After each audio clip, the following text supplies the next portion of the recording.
She measures everything carefully, as the base is where the mattress will sit. She uses 2 sheets of plywood underneath and builds a box frame around to hold the mattress.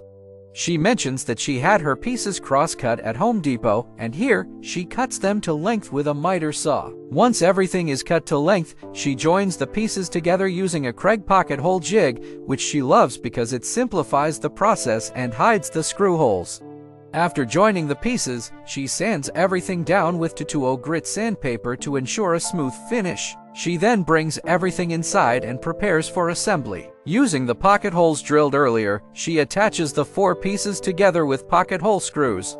After attaching the 4 pieces, she quickly moves them out of the way and lays down the sheets of plywood. She places the assembled frame on top and screws it into the plywood base. For additional support, she cuts 1-inch strips of plywood and screws them down to hold everything securely.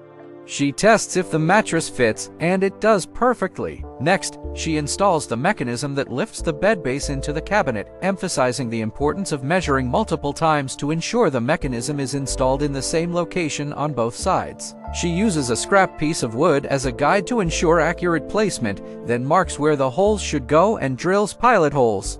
Now it's time to build the cabinet that the bed base will fold into. This process is similar to what she did earlier, cutting the pieces to length, using the pocket hole jig to make pocket holes, and attaching the pieces. When joining the pieces, she uses glue and screws to make the joints strong and durable.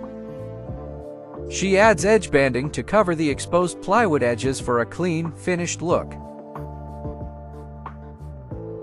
For decor, she works on the front side of the base, which will be visible when the bed is lifted. She had a design in mind and used plywood cut into 4-inch strips to achieve the look she wanted.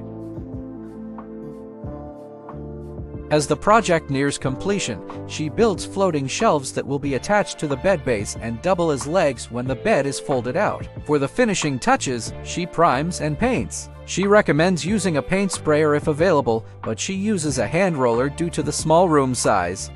To reattach the mechanism, she uses T-nuts for extra strength. This step is optional but recommended for added support. She attaches the mechanism to the bed base, pushes it into the cabinet, and starts securing it to the cabinet. Using pliers to hold the bolts in place, she ensures everything is tightly secured.